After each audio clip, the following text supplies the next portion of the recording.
Y bueno, yo les decía que quizá, y cuando yo escuché que por fin, finalmente, después de 53 años, caía el régimen tiránico de Al-Assad, que primero estuvo fundamentado en su padre y posteriormente en él, lo primero que se me vino a la mente es que deberán estar pensando en estos momentos estos narcodictadorzuelos que nosotros tenemos en Venezuela, en Nicaragua y en Cuba. Yo me imagino que se habrán dado cuenta que una revolución intensa, armada, no de un día para otro, sino una revolución intensa, un movimiento interno que se genere desde adentro, puede suponer que tengan que salir como las ratas que son con el rabito entre las patas. La pregunta es esa, la que le quiero hacer a nuestro experto. ¿Tú crees que realmente esto es un toque de atención para estos narcodictadores que nosotros tenemos en el continente? Por supuesto, es un toque de atención, de mucha reflexión, de evaluación, porque las dictaduras tienen finales tristes. Tristes para quienes asumen el camino de la tiranía. La tiranía, el régimen de opresión y el intercambio de disparos, de víctimas, de muertes, no resuelve los problemas de las naciones. Los regímenes totalitarios a lo largo de la historia siempre han sido aniquilados. No existe una dictadura eterna. Por mucho tiempo que permanezcan en el poder, en algún momento sus mismos copartidarios, militantes, aliados, amigos o protegidos, cambian de posición, cambian de parecer y sin ser considerados traidores se ponen del lado correcto de la historia para emular una frase que ha sido tan mal empleada con el lado correcto de la historia. No existen lados correctos, los que existen son buenas acciones o malas acciones. La legitimidad, la gobernabilidad, principalmente la satisfacción de los problemas, porque si hay algo que analizar de lo que está pasando en Siria, con todas las dictaduras del mundo, es que a Al-Assad lo dejan solo, no solo su ejército. Su ejército no salió a combatir. No, claro que no, abandonar los tanques, abandonar absolutamente todo. Absolutamente todo, lo deja solo su gente y lo dejan solo sus aliados, sus protectores y sus mentores. Vamos con el caso de Venezuela, que a mí me parece muy particular, porque Venezuela además está en un momento donde tienen a un narcodictador que es un ocupa de Miraflores, que es una persona que ha usurpado el resultado realmente del pueblo y de la voz del pueblo en las urnas en estas pasadas elecciones, que no reconoce al verdadero presidente electo, que es Edmundo González, y que insiste a como dé lugar de que este próximo 10 de enero él se va a volver a postular como presidente de Venezuela. Pero en esta ocasión tiene algo absolutamente en contra, que es el pueblo. Ya no hay polaridad, es una nación unida en contra de un individuo al que le están diciendo vete, no queremos más éxodo, no queremos más miseria, queremos que te vayas. Esa situación, si el ejército, que yo siempre he mantenido, que si el ejército, los mandos medios, los mandos bajos, no los de arriba, que son todos corruptos, por eso se llama el cartel de los soles, por las insignias dentro del cartel, si esos mandos medios se pusieran del lado del pueblo, quizá ahí tendríamos una posibilidad de que este señor tuviera que hacer como Al-Assad. Hay varias maneras de entender ese análisis que me parece muy acertado de lo que está pasando en Venezuela. El pueblo desmovilizado frente a un ejército que es capaz de disparar contra los manifestantes no tiene opción más que gritar, levantar la voz y denunciar violaciones a derechos humanos. Que no sirven para nada, by the way. Que no sirven para nada. Sabemos que las revoluciones, cuando son pacíficas, tienen una forma de aceptación por quien cede el poder. Es el que cede el poder, el que se aparta del ejercicio de la autoridad para contribuir a una movilización y a una revolución pacífica. Cuando se instrumentaliza la Fuerza Armada con fines políticos, y ojo con este dato, las Fuerzas Armadas están para defender la soberanía de la nación, no así al gobierno. Claro, por supuesto. No así al gobierno. Pero el problema es cuando son carteles y cuando esa parte y esa cúpula de los militares son también narcotraficantes y se llevan una tajada del pastel. El gobierno de Venezuela no es solamente un régimen, es un cartel de narcotráfico.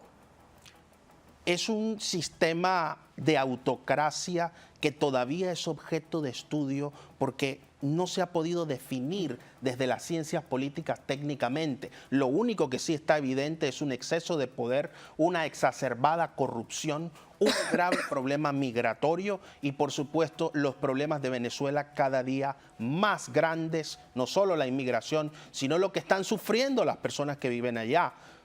Ya no desabastecimiento como en el pasado, aunque todavía hay bienes y servicios que no se abastecen, pero muy poco poder adquisitivo, su moneda desapareció. Lo mismo que en ¿Por qué Siria. digo esto? Lo mismo que en Siria. Y el análisis y el paralelo que tenemos que ver aquí. Narcorrégimen, pueblo oprimido, pueblo que no tiene ni siquiera para poder afrontar sus necesidades de canasta básica a final de mes, un ejército descontento. O sea, hay muchos factores de similitud con lo que está pasando. Muchos factores de similitud, con la diferencia de que Nicolás Maduro todavía controla a las Fuerzas Armadas. Y esto hay que decirlo categóricamente. Claro. Es el factor que inclina la balanza, pero tiene cooptados además los otros poderes. En Venezuela existen 5 poderes, a diferencia de la clásica división de los 3 poderes del Ejecutivo, el legislativo y el judicial. Allá se habla del modelo y del poder republicano y del poder electoral. Literalmente el organismo que adelanta elecciones es visto en Venezuela como un poder, como el poder de la democracia adelantado hacia definir quién gana o no unas elecciones, como en efecto está ocurriendo. Pero es un poder que decir, fácticamente no contemplan cuando no reconocen unas elecciones que ha sido claramente ganada por la oposición. En el caso de Cuba, por ejemplo, que obviamente es el que más tiempo lleva, a similitud casi con el régimen de Al-Assad, 53 años frente a 65, 66 años que llevan ya estos dinosaurios en el poder en Cuba. Cuba es una olla a presión en este momento, donde realmente la gente no tiene nada que perder, o sea, excepto la vida.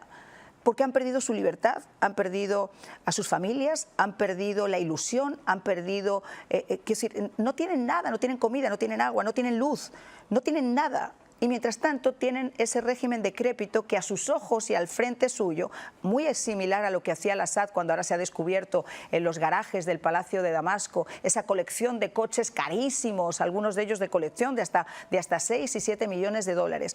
El régimen de Castro hace exactamente lo mismo. Sus nietos, sus sobrinos están dando la gran vida enfrente del pueblo. Es como un bofetón con guante blanco cuando la gente se muere de hambre en una isla. Y eso es para mí es una olla a presión que, si ya vimos un conato de perder el miedo después de esas manifestaciones del 11 de julio, creo que la gente no va a perder lo que ya no tienen miedo. Lo que van a hacer realmente es salir a la calle y una explosión social que va a acabar también con ese régimen.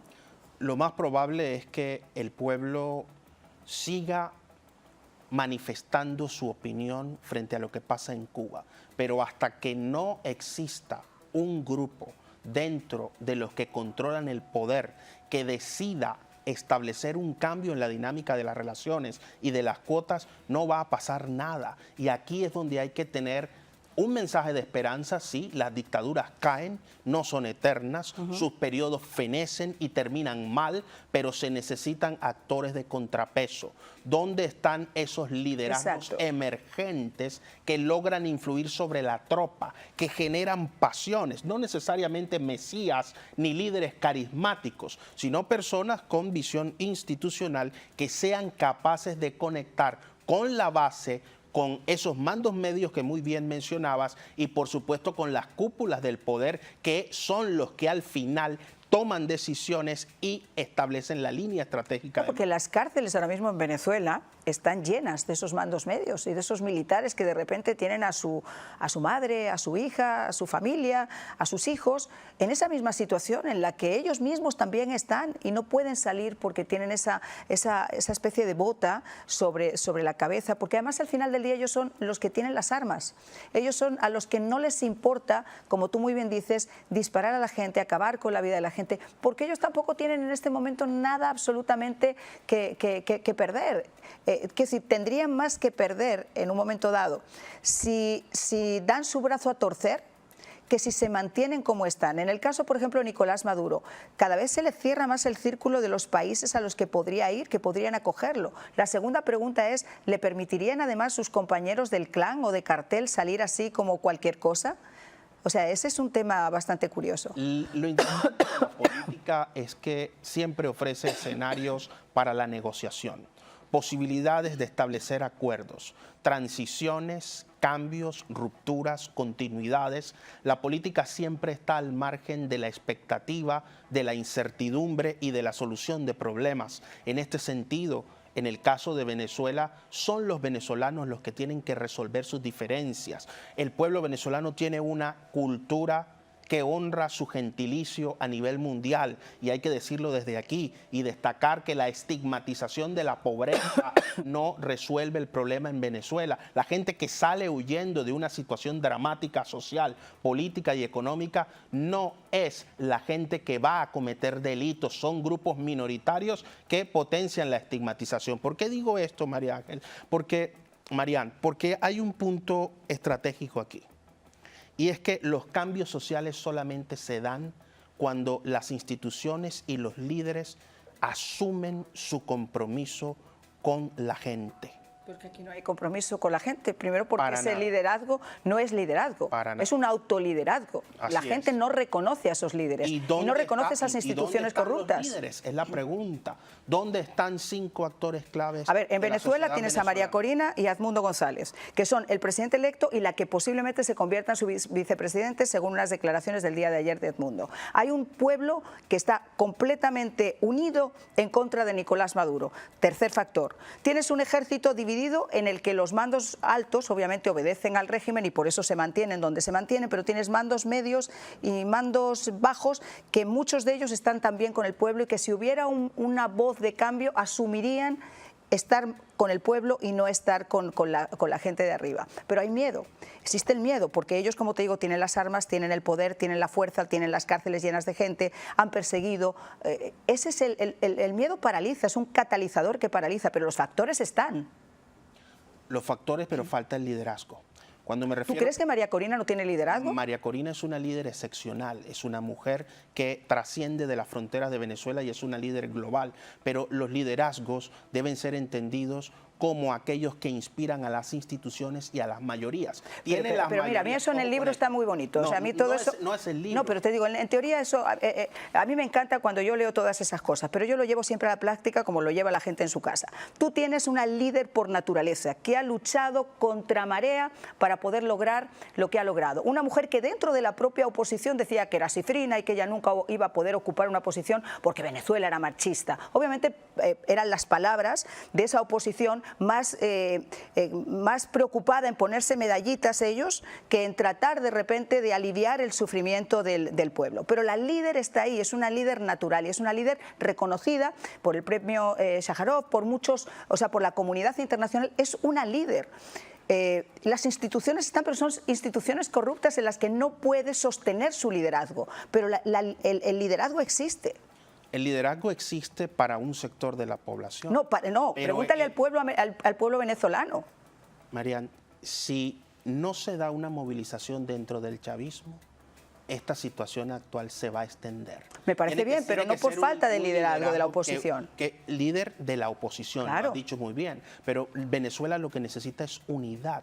Un liderazgo que sea capaz de llegarle a las bases del chavismo. María Corina ha llegado a las bases del chavismo. Perdóname, que es que te insisto. Decirle a las bases del chavismo, hay un tiempo de esperanza, hay un tiempo de cambio, de respeto, de consideración. Lo saben, y María Corina lo ha representado. De hecho, mira, te voy a poner un ejemplo claro. Cuando los militares llegaban a los rallies que iba a hacer María Corina y tenían la orden de reprimir esos rallies. Tú sabes cómo los militares, yo lo tengo grabado, yo lo he puesto en televisión, ¿tú sabes lo que decían algunos de esos militares? ¿A qué hora llega la señora?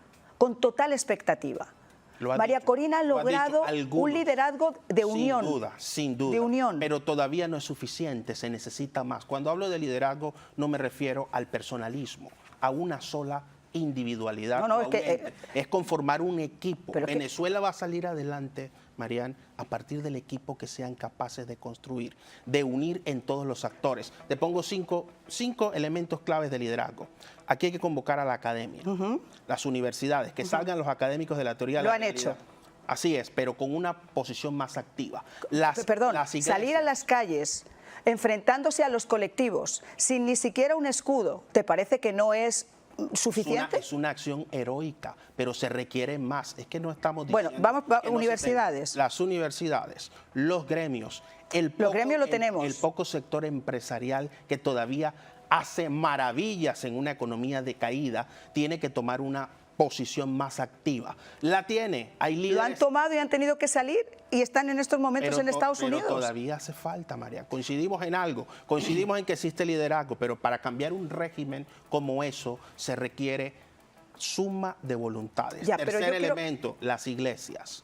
¿Cuál es el papel de las iglesias en todas sus denominaciones? En este momento están todas absolutamente con la oposición.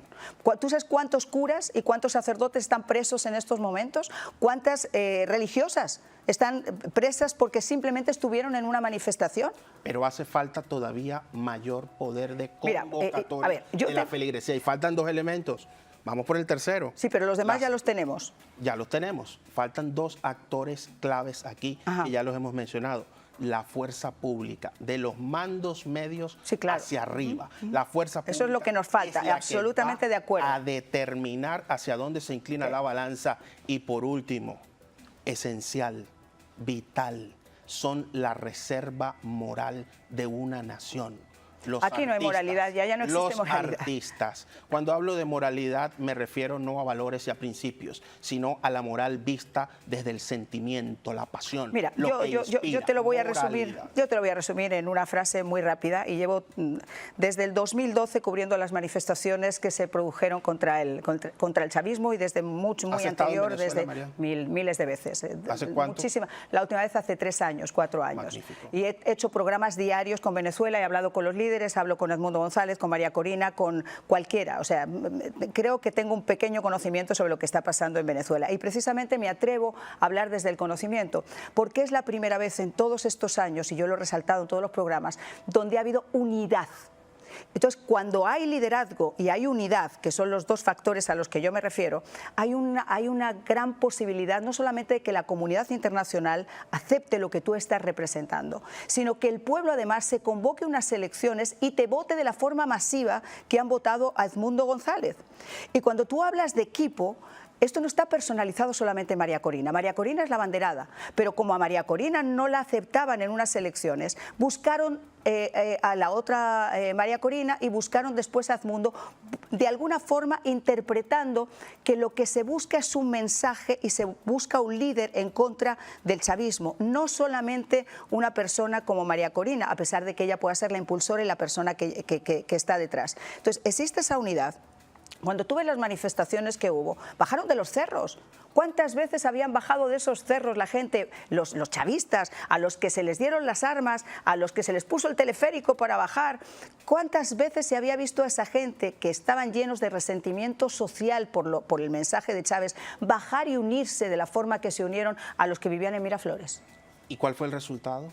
Y esto no descalifica esa acción heroica, porque debemos resaltar aquí pero es que lo que han hecho los que han estado en la calle ha sido único, inolvidable e inspirador para los pueblos del mundo y sobre todo para la diáspora venezolana. Pero es que esos factores... Pero todavía sigue el régimen venezolano. Entiendo, es que ese es el problema. Los factores están. ¿Cómo logramos que eso provoque un cambio real y no un mensaje de esperanza? Bueno, vamos a ir a una pausa. Me encanta discutir con nuestros invitados porque cada uno tiene su punto de vista. Vamos a hacer una pausa. Tienen el número de teléfono en sus pantallas. Llamen, por favor, denos ustedes también su opinión y regresamos en solo unos instantes.